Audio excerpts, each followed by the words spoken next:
That's after winning the in-season tournament. They've lost 11 of their last 16 games, and 7 were by double digits. The Lakers have dropped from 6th in the West to 10th and are now 4.5 games back of 6th place. And if they are not already there, Kendrick Perkins, how can the Lakers avoid hitting rock bottom? You know what? Make a move. Make a move. That's how they go avoid it. They have to. I mean, when you look at all the top teams around the Western Conference, they have a third star, a third playmaker. And I understand we want Austin Reeves to be that guy, but he's not providing what you need him to provide. And when LeBron James don't have it going at the point forward position, who else can you put in play? I think you will see the Lakers move into a new phase and look to find a deal. That doesn't mean they're going to get one, but I think they will attempt to look into trying to find a deal after Monday. But is there a player that they need? So I know everyone's been talking about Zach LaVine. I think his salary is a challenge. I also think that the Lakers want a guy who can play at both ends of the court. So I would think that I don't think Zach LaVine's going to be the answer. I think the Lakers are keeping an eye on DeJounte Murray with the Atlanta Hawks. That's not going to be a simple trade to pull off. It's going to be expensive. DeJounte Murray, however, would give them that guard who plays at both ends and would take some of the ball. He's not a pure point guard, but he could take some of the ball handling pressure off LeBron James. Atlanta's ready to trade DeJounte Murray. They have given some time to the Trae Young, DeJounte Murray backcourt. I think they're ready to move on from it. DeJounte Murray is the player that they're engaged around the league with, and they have talked to the Lakers. They've exchanged some ideas on a potential trade, but they're engaged with a lot of teams. They gave up a lot for DeJounte Murray. They gave up 2 of their own first-round picks, a pick swap, and a third first-round pick that they had control of.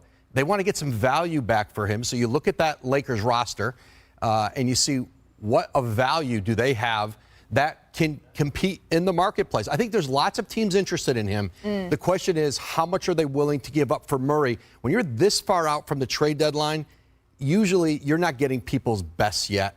And so I think the Lakers are going to be in this, but there are a number of teams interested. But I do think the chances of him moving before the deadline are very, very high. And let me be very, very clear. There's no player out there, whether it's Zach LaVine, DeJounte Murray, I don't know the status of DeMar DeRozan or Pascal Siakam, that's going to help elevate the Lakers to a title contender. They're just going to help them compete in the playoffs, right? So it's not going to be like it's a player out there that they can go grab and all of a sudden they're going to become one of the favorites. No, I'm not saying that, but they're in the worst position right now, and they need to make something happen because the energy is bad. And see, what end up happening is when it's getting close to the trade deadline, right, and guys hear their name being thrown out there, it's hard to buy in. It's hard to give an organization everything that you have. I went through that when I was with the Oklahoma City Thunder, right? I had a heads up that, hey, Perk, you might. Reality for someone like DeJounte Murray. I guess my question, Brian, is can the Lakers afford to be outbid? So, as Woj said, they got multiple first-round picks. They gave up multiple first-round picks to acquire DeJounte Murray. So you would have to think that any negotiation with the Lakers would include the 1 first-round pick that they have to trade.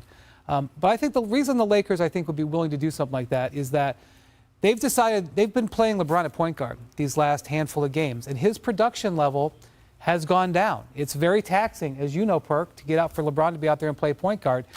And his numbers have slipped a little bit. And so, they don't have D'Angelo Russell in the starting lineup. They don't have Austin Reeves in the starting lineup. They've got LeBron in the starting lineup, and you look and see right there, the way LeBron's numbers are affected. So to have another guard, I think, is a priority. The Hawks did sign Murray to a contract extension before the season, but the contract extension was viewed around the league as a reasonable extension. It would not be like Zach LaVine, where that would be like a contract that would be a little bit of a cumbersome. So I think that there's a number of reasons why DeJounte Murray fits, but as Woj says, a lot of people might feel that way.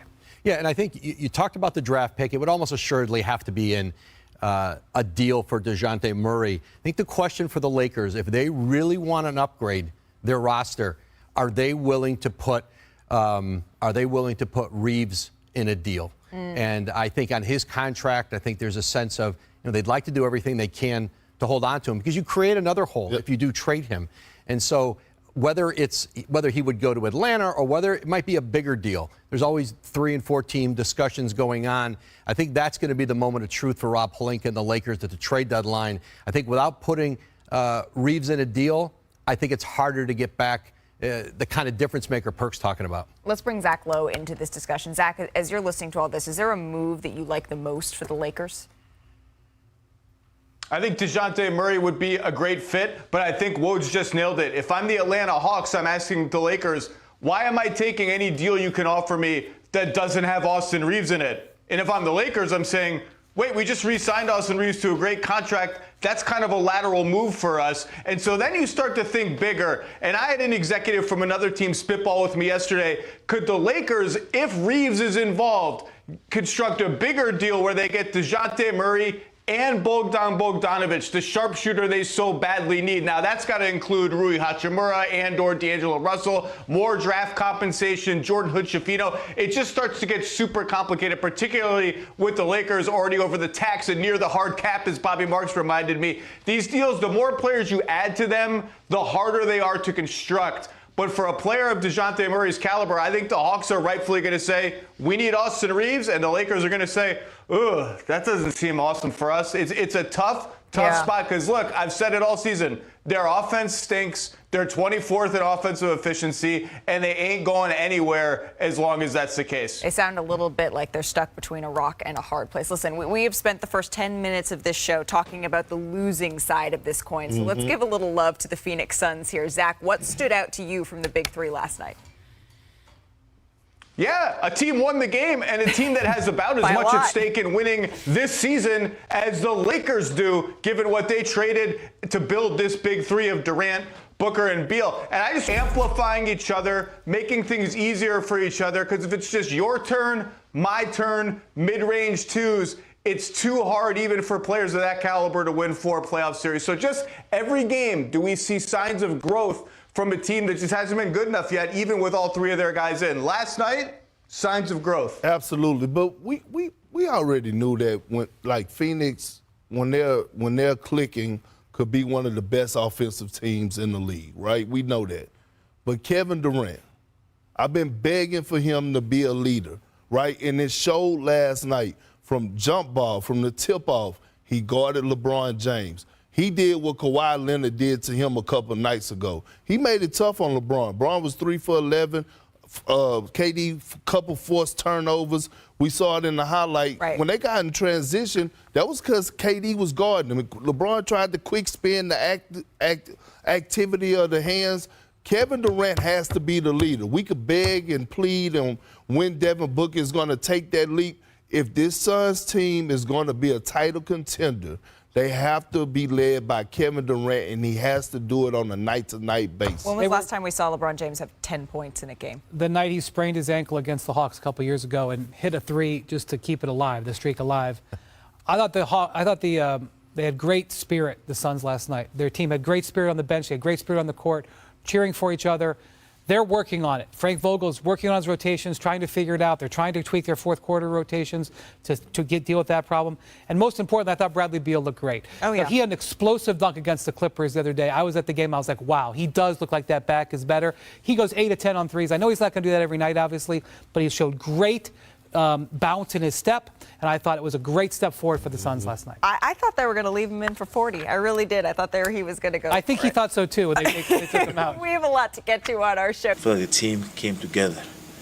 You know, I feel like our chemistry is better now. I feel like we needed this. You know, I think like we believe in one another now, and hopefully we can carry over. The Celtics, they just came out a little flat, deflated, lethargic, whatever you want to call it. But this was unprecedented. Boston's 33-point loss is the 4th largest by any team that entered the game with a win percentage of over 750. So, Zach, last night, that Milwaukee Bucks team, it didn't look anything like the one that we've seen drop 4 of their last 5 games. So what did Giannis and the Bucks prove to you with that win? Well, first, Boston was on a back-to-back after an overtime game at home. Let's out of the way. Milwaukee proved this. Boston might have more depth, might have better 1-7 talent, might have a better defense, might have more shooting, all of that stuff. They have the advantage in all those areas on some nights. Milwaukee reminded everybody, we've got the Giannis advantage. And on some nights, that is enough to overcome any disadvantage we might have, because that dude is so big, so strong, and so fast that he can almost single-handedly win these games. And the dunks and the kickouts, is he gets some open threes, and it's toast. And I remember 2 seasons ago in the playoffs when Boston made the finals, the Bucks took them to 7 in the second round without Chris Middleton. And you talk to anyone around the Celtics, with the Celtics after that series, the respect they had for Giannis, and just, man, we are so relieved to be done with that dude. He's so physically taxing to deal with. Last night was a reminder that he can be a one-man wrecking crew. It wasn't a reminder. We know who the hell Giannis is. That was a good signature win for the Bucks so that they could feel good. But I'm not about to overreact. But I did see something I like, right? I like the tandem of more Bobby Portis along with Giannis. Spread the floor so Giannis could get downhill because of Bobby Portis' ability to shoot the three. No slight to Brook Lopez. On the defensive side of things, we know Bobby Portis could switch pick and rolls. But I thought last night the Bucks did what they were supposed to do. They were waiting. They had been struggling, and they needed this win. Like, they needed this win. We heard a couple weeks ago when AD came out against, AD spoke out and he said this was a must-win situation for us when they played the Oklahoma City Thunder. And this is what happened last night, a prime example for the Milwaukee Bucks. Is this a turning point, though, for Milwaukee?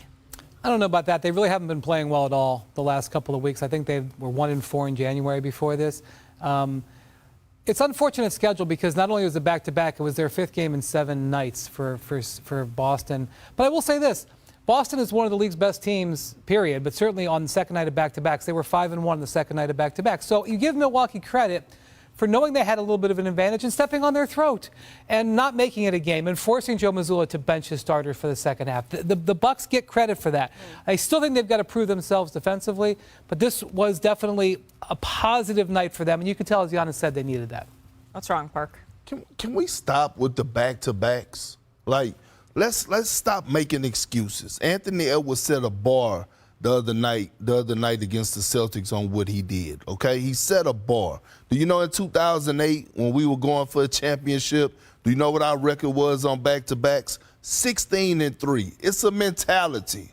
It's a mental thing. Like, we keep saying, oh, on the back-to-back, the team got the advantage. No, if you want to go in there and win, damn it, you got it on your mind. You go do everything that you need to do, and it starts a few days before. You know your schedule was coming up. You know how your rest pattern and everything else should be. So, you know, like, we keep saying back-to-backs and all this. No, get your mind right. Well, it's clear the Milwaukee Bucks, they had their mind right for this. They had 2 days off, and they knew what they needed to do going into this one. And we're going to get to see in the NBA Golden State.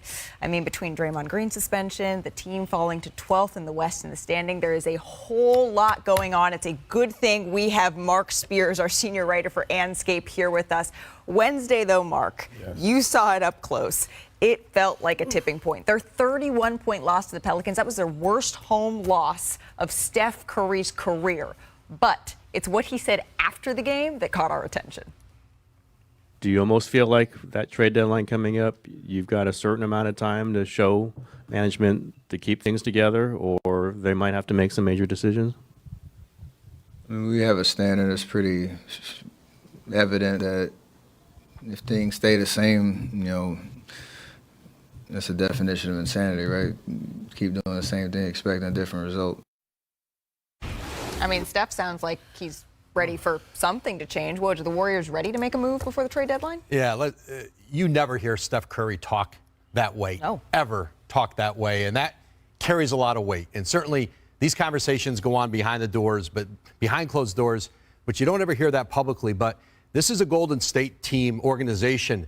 They are open to just about everything, and I don't think there's ever been a period during this run you could say that. But I think outside of Steph Curry, I think this is a front office and an ownership group that is willing to talk about anything out there and is open to anything. And, you know, they have hard decisions to make between now and the trade deadline. But, they still want to figure out a way to put a contender around Steph Curry while he's still playing at the level he is.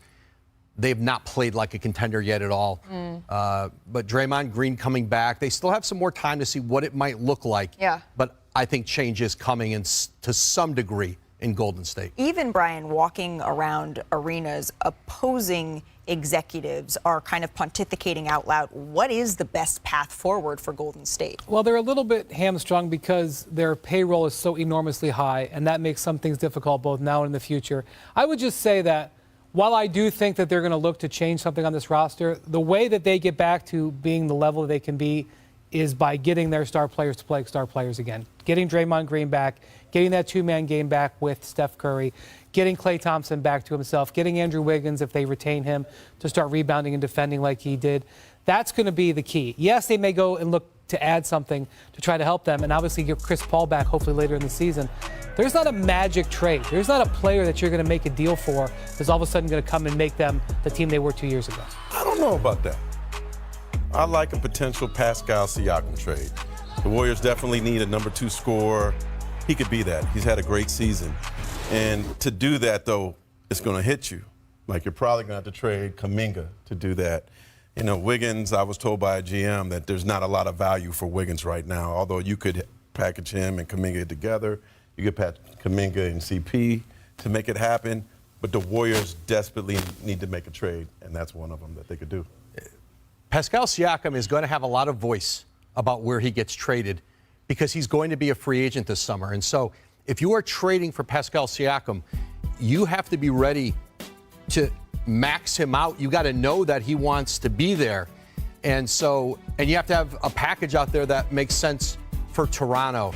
I do think, listen, they've been engaged for really a couple of years on Siakam.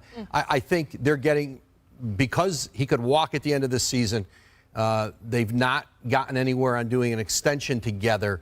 I think for the Warriors, the risk is, okay, what do we want to do with our payroll? Are we willing to max out Pascal Siakam? Because there are teams with cap space this summer that are going to be willing to do it. A team like Indiana, it's going to be really interesting because if you're looking at the next 5 years or next 4 years for Pascal Siakam and the chance to play, let's say, with a Tyrese Halliburton and the group they have in Indiana, they have the cap space.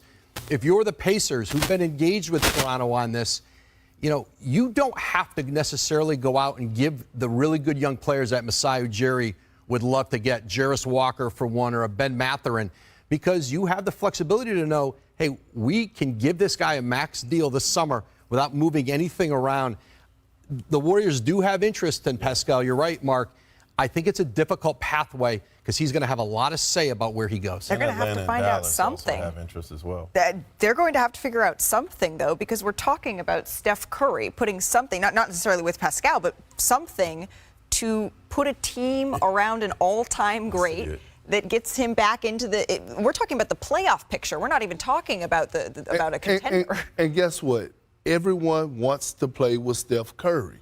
So if Golden State was to pursue and go out there and get Pascal Siakam, it wouldn't be for a short-term rental because you wouldn't have to convince him to stay in Golden State because everyone wants to play with Steph. Yeah, they all want to get paid. Yeah, but listen, here's the thing, right? You may have to give up a contract like an Andrew Wiggins. Again, we don't know what's going to happen with Klay Thompson this offseason. And to your point, Golden State has shown that they're not scared to pay. And we don't know what's going to happen with Klay Thompson. I'm just going to be honest with you guys.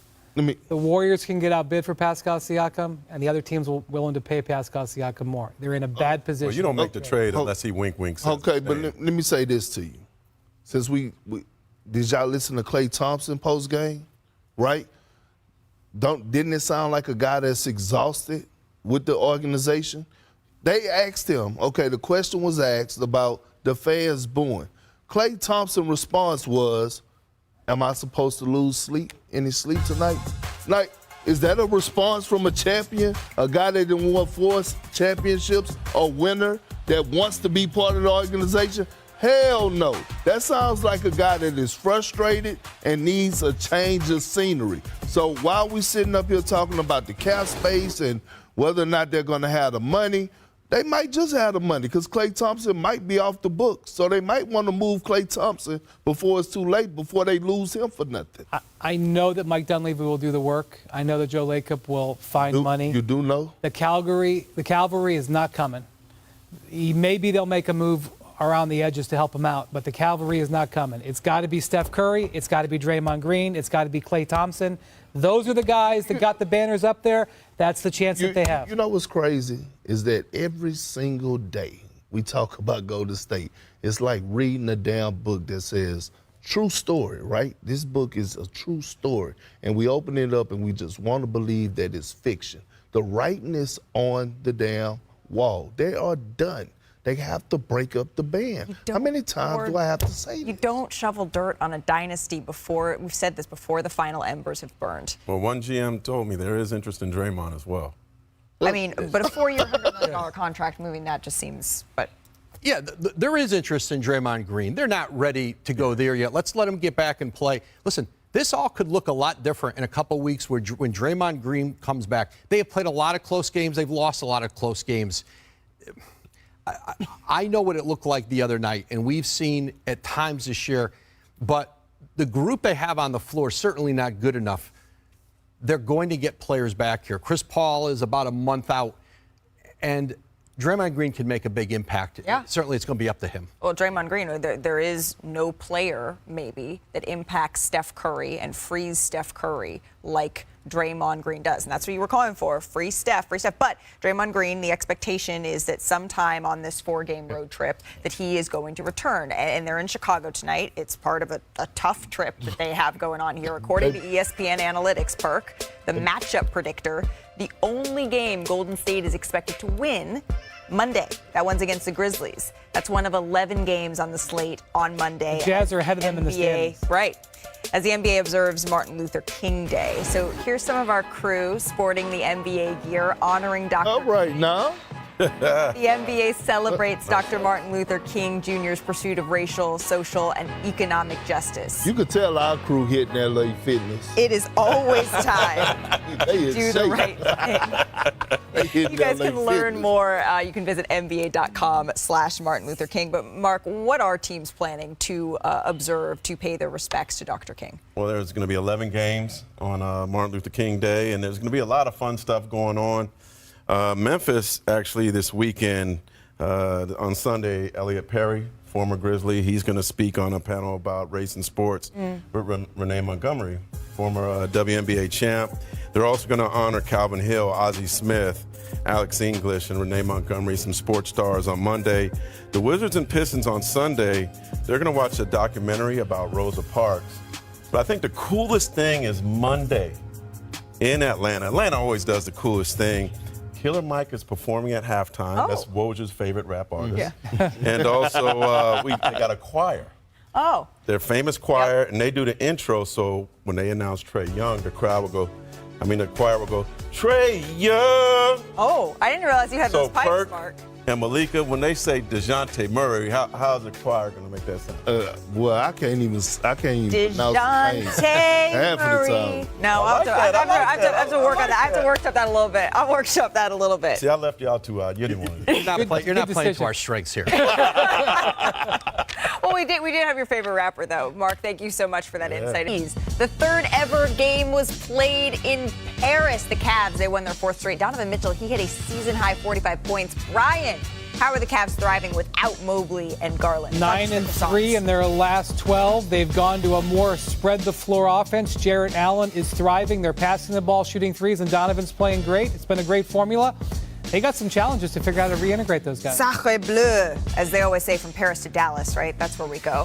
The short-handed Mavs, they snapped the Knicks' 5-game winning streak without Luka. Kyrie, though, he took over. 44 points, 10 assists, his most points scored as a Mav. Zach, what's Dallas' ceiling this season? Watch out for the Mavs. Kyrie Irving is playing at an all-star level, and they've done real well to be where they are. Luka and Kyrie have only played 20 games together. Watch out for the Mavs. Moving on to OKC, the Thunder, they dismantled the Trailblazers 139-77. 62-point win. That's tied for the 5th largest in NBA history. Perk, what was your reaction to that? As expected.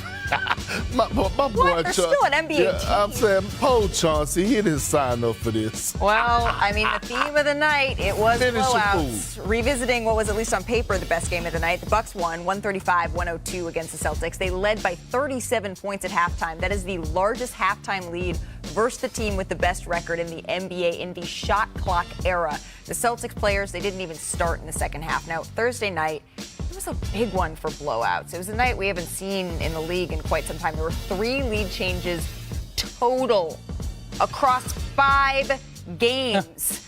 Of the 5 losing teams on Thursday, the largest lead of any of them was 5 by the Blazers, who ended up losing by 32 points. So sticking with the Blazers, they became the first franchise in league history to have multiple 60-point losses. It was a night of blowouts. We're going to get to that, but let's talk a little bit about your Celtics, Perk. You had a problem with how they approached this? Absolutely, I did. And it started with Joe Mazzulla because it was his call. And that was a weak move. To not play the starters in the second half. Yeah, to not play the starters in the second half. What happened to Celtic pride? My 8.5 years, that's all I was hearing is Celtic pride. You know, it's the city of champions and, you know, would never tap out. Well, they tapped out last night. And that was embarrassing. The late, great Bill Russell is rolling over in his grave right now for that. You know, at least give them an opportunity, your starters, to come out in the second half and at least see if they could cut into the league. You don't tap out when you're the head coach of the Boston Celtics, one of the most historical franchises in sports history, one of the most winningest franchises in sports history. That was a weak move by Joe Mazzulla, and it was an embarrassment to the organization. And I can't believe my good friend Wick Grossbeck and Steve Pagluga is not upset about that. Zach, are you on the same side as Perk here?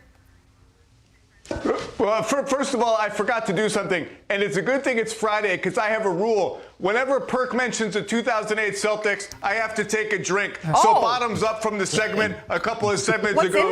What's in there? What's in there? I'm not going to tell you what's in there. Oh. Perk, are we really going to do the outrage thing over this? Really? They were down by 1 million points 37. on the road, on a back-to-back, and I'll tell you this.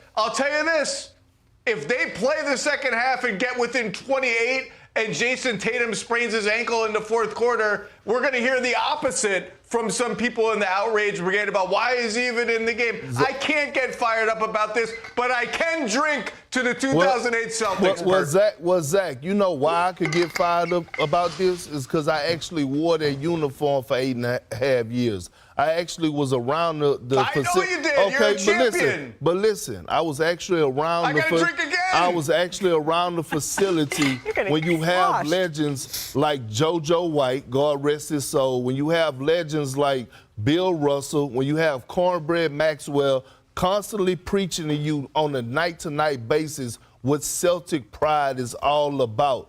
You could cut into a 37-point lead. You could do it. It could be done. It could be done, Zach. That's just not how we do it. Of course it can be done. Okay, but that's just not how you do it. We were 16-3 in back-to-backs. Doc wouldn't have never allowed us to tap out. Yeah, one more time, Zach. You need another drink for the road. You just mentioned it again. All I'm going to say is this. No, I got to be on TV for 15 more minutes. If I keep drinking, it's going to be a problem. You got this, Zach. Really only 10 more minutes. You've got this. Adebayo's here, the center for the Miami Heat, 2-time All-Star, Bam Adebayo. Thanks so much for stopping by. How are you doing? I appreciate being here. I am glad that you are here. Before we get into it, Bam, we're talking in the newsroom. I just want to reiterate, you're called Bam because of the Flintstones? What is it that you did at home to earn that nickname? Let's just remind everybody. When I was younger, about probably 2, apparently I mimicked what the Bam Bam did in Flintstones. And I tipped over a coffee table, and it's been my nickname ever since. Let's talk about your game a little bit, Bam. How do you square the fact that you're one of the best rim protectors, one of the most versatile defenders in all of the NBA, and yet you've never won Defensive Player of the Year?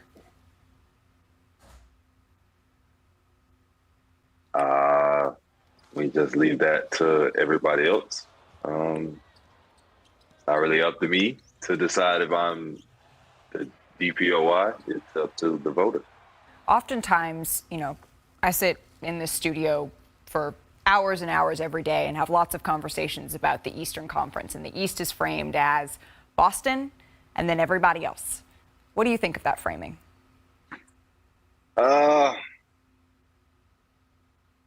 It's the norm. Honestly, people are going to always count us out. People are going to always say our roster is what it is. Our roster won't win. And then we get in these 7-game series and it's a different result. The narrative might change one day. It might not. The biggest thing for us is when we get in these 7-game series is the win. You, the Philadelphia 76ers, the Milwaukee Bucks, the Boston Celtics, it's you four for the last couple of years. It's been some combination of you four. Is there a team that you want to go through, that you want to pull their number? Nah. It's really pick whoever and let us lace up and hoop. Bam, thank you so much for spending a little bit of time with us here on NBA Today. Thank you. It's always fun to catch up with Bam. He's always just so smooth with it. It's now time for Setting the Pick, brought to you by ESPN Bet, the official sports book of ESPN. So we're going to start with the Magic visiting Bam's Heat tonight. Both teams, they have the exact same record heading in. Perk, who you got? This is a tough one. It's going to be close, but I'm going with Bam and Tyler Hero. They've been playing some exceptional basketball. And the rookie, help me out. Jaime Jaquez Jr. You didn't have to say that. I